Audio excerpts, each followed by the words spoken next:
اچھا علی بھائی، یہ بتائیے کہ حضرت معاویہ رضی اللہ تعالیٰ عنہ نے حضرت علی کی بیعت کیوں نہیں کی تھی؟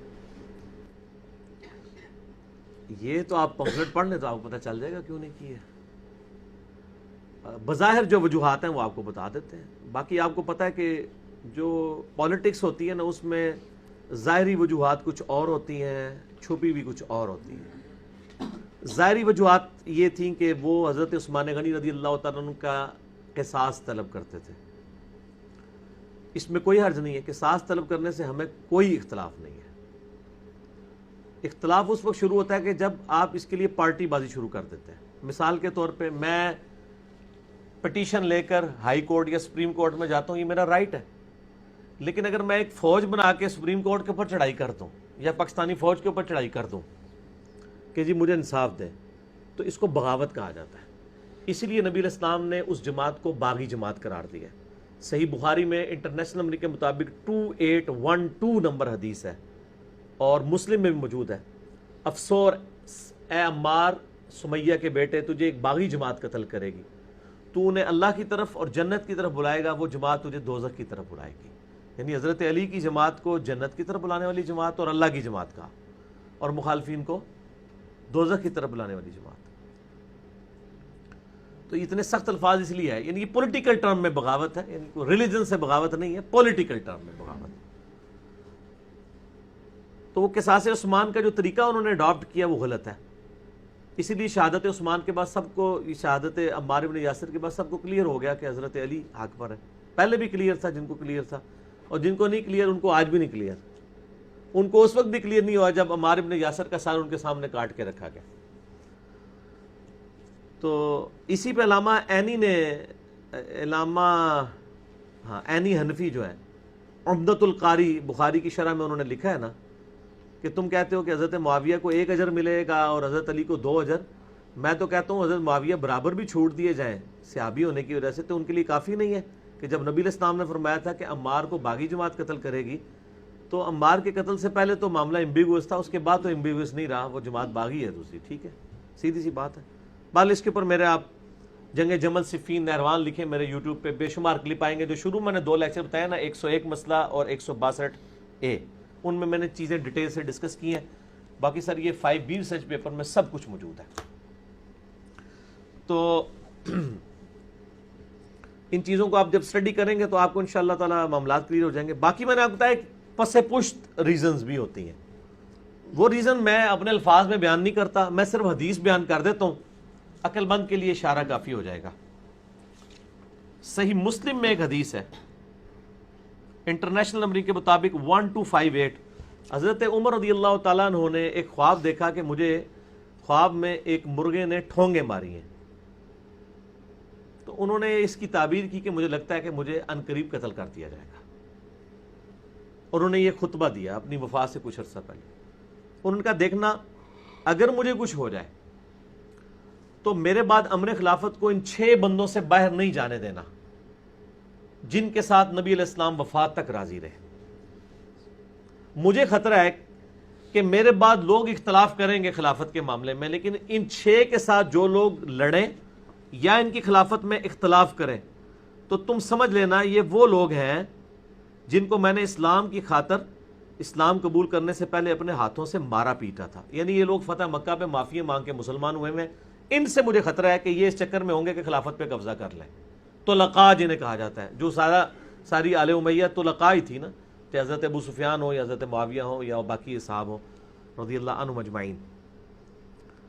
تو یہ بڑے سخت الفاظ ہیں. ان 6 بندوں کے نام مسلم کی تاریخ میں نہیں ہے، لیکن بخاری میں جو حدیث ہے انٹرنیشنل نمبر کے مطابق 3700، بڑی ڈیٹیل حدیث ہے حضرت عمر کی شہادت والی. اس میں 6 رکنی کمیٹی انہوں نے شہادت کے زخم کے دوران بنائی ہے. فرمایا علی، عثمان، طلحہ، زبیر، سعد بن ابی وقاص، عبد الرحمن بن عوف، اور کہا عبداللہ بن عمر میرے بیٹے کو مشورے میں شامل کرنا، لیکن اس کو خلیفہ نہ چننا. ان 6 میں سے کسی کو چننا جن سے نبی صلی اللہ علیہ وآلہ وسلم وفات تک راضی رہے. اس کا مطلب کچھ ایسے بھی ہیں جن سے ناراض رہے. وہ مسند ابی یعلا میں صحیح سند کے ساتھ روایت ہے، میں نے اس میں ڈالی ہے کہ نبی علیہ السلام نے اپنی وفات سے پہلے ایک خواب دیکھا کہ میں نے آل مروان بنو امیہ کے بندروں کو اپنے ممبروں پر دیکھا ہے. ابو ہریرہ کہتے ہیں پھر نبی علیہ السلام اپنی وفات تک کبھی مسکرائے نہیں ہیں جب آپ نے ایک خواب دیکھا. تو یہ بندر سارے دیکھ لیے تھے آپ نے جو ممبروں پہ چڑھنے والے تھے، عبد الملک بن مروان اور ان کی پوری آگے اولاد اور یہ سارے باقی.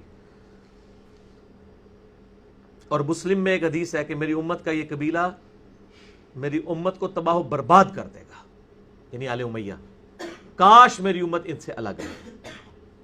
اچھا، اسی طریقے سے بخاری میں جو حدیث ہے 4108 کہ جب حضرت معاویہ تحکیم کے مسئلے کے بعد مدینہ شریف آئے، انہوں نے خطبہ دیا، حضرت حفصہ نے کہا کہ جا میرے بھائی وہ خطبہ سن، تو اس میں نہیں بیٹھے گا تو تیری غیر موجودگی کو کچھ یعنی اس کا نیگیٹو امپیکٹ پڑے گا. تو وہاں پہ حضرت معاویہ نے خطبہ دیتے ہوئے کہا کہ دیکھو تم میں سے جو خلافت کا خواہش مند ہے وہ اپنا سر اٹھائے، میں اس کے باپ سے زیادہ خلافت کا حقدار ہوں. تو حضرت عبداللہ بن عمر کو وہ تابعی بعد میں کہتا ہے کہ آپ نے معاویہ کو وہیں جواب کیوں نہیں دیا جب انہوں نے یہ بات کی تھی؟ مراد یہ کہ وہ ان کو ہی ٹانٹ کروا رہے تھے. تو عبداللہ بن عمر کا باپ کون تھا؟ حضرت عمر. تو حضرت عبداللہ بن عمر نے کہا کہ میں نے ارادہ کیا میں اسے جواب دوں کہ تیرے سے زیادہ خلافت کا حقدار وہ ہے جس نے تم باپ بیٹا کو دونوں کو اس وقت مارا تھا جب تم لوگ کافر تھے، یعنی تمہارے خلاف قتال کیا ہوا ہے. وہی بات جو حضرت عمر نے کی ہے کہ وہ لوگ مخالفت کریں گے جن کو میں نے اسلام کی خاطر مارا ہے. تو عبداللہ بن عمر کے اس کامنٹس کے اوپر وہ تابعی کہتا ہے کہ عبداللہ بن عمر نے کہا میں فتنے کے ڈر کی وجہ سے، خون ریزی کی وجہ سے خاموش ہو گیا. اور وہ تابعی کہتا ہے شکر ہے عبداللہ بن عمر نہیں بولے اور اپنی عزت بھی بچا لی اور خون ریزی سے بھی بچ گئے. یعنی وہاں پہ فریڈم آف ایکسپریشن ختم ہی ہو گیا تھا ملوکیت میں. عبداللہ بن عمر کے لیے بھی مشکل ہو جاتا. یہاں سے آپ کو تھوڑی سی ایک وہ جو ایک خواہش ہوتی ہے نا کہ میں عمر سے زیادہ خلافت کا حقدار ہوں، تو وہ آپ کو کلیئر ہو گئی. تو یعنی وہ پولیٹیکل بظاہر ریزن کچھ اور ہوتی ہیں، پیچھے اور معاملات چل رہے ہوتے ہیں. باقی آپ اس کو پڑھیں گے تو آپ کو انشاءاللہ تعالی معاملات کھل کے سامنے آ جائیں گے کہ بیعت نہ کرنے کی وجہ کیا تھی. کیونکہ آل امیہ نبی علیہ السلام کے آنے سے پہلے مکے کا حکمران تھا. نبی علیہ السلام کے سے ان کی حکمرانی چھین گئی کیونکہ نبوت بنو ہاشم میں آ گئی. تو جیلسی تھی جس طرح بنو اسرائیل کو بنو اسماعیل سے جیلسی تھی. ہم جو یہ حدیثیں سنتے ہیں علیکم بسنتی و سنت الخلفاء الراشدین المہدیین، تو اس کی بھی مخالفت ہوئی ہے پھر؟ کیا یہ بیعت نہ کر کے خلیفہ راشد کی؟ کیوں نہیں مخالفت ہوئی ہے؟ اس میں الفاظ ہیں آگے ابو داؤد ترمذی ابن ماجہ میں. میرے بعد تم بہت سا اختلاف دیکھو گے، نئی نئی بدعتوں سے بچنا اور میری اور میرے خلفۂ راشدین کی سنت کو لازم پکڑنا. خلیفہ راشد کی بغاوت ہی تو سب سے بڑی بدعت ہے امت میں. تو یہ بدعت ہے. جنگ جمل صفین نہروان کے اوپر جن لوگوں نے حضرت علی کے خلاف خروج کیا وہ بدعت پہ مبنی ہے، لیکن احترام اپنی جگہ ہے. دیکھیں یہ کہتے ہیں ہم سلف کا فام، اور سلف ان کے لیے صرف احمد بن حنبل اور 2-4 بندے رہ گئے ہیں. یار پہلا فام تو صحابہ کا لینا. آپ صحیح بخاری میں عمار ابن یاسر کا خطبہ موجود ہے، وہ کوفے کے ممبر پہ چڑھ کے کہتے ہیں. اور عمار وہ جس کے بارے میں حدیث ہے عمار سر کے بالوں سے لے کے پاؤں کے ناخنوں تک ایمان سے پر ہے. بخاری میں حدیث ہے کہ عمار کی زبان کو اللہ تعالیٰ شیطان سے محفوظ کرے گا. نبی علیہ السلام کی حدیث ہے بخاری میں. وہ عمار بخاری میں ان کا خطبہ آ رہا ہے، وہ کہہ رہے ہیں لوگو اللہ نے تمہیں آزمایا ہے. ایک طرف دنیا اور آخرت میں تمہارے نبی کی بیوی ہے عائشہ، دنیا میں بھی اور آخرت میں بھی عزت کر دی، لیکن دوسری طرف علی ابن ابی طالب ہیں جن کی اطاعت اللہ کی اطاعت ہے.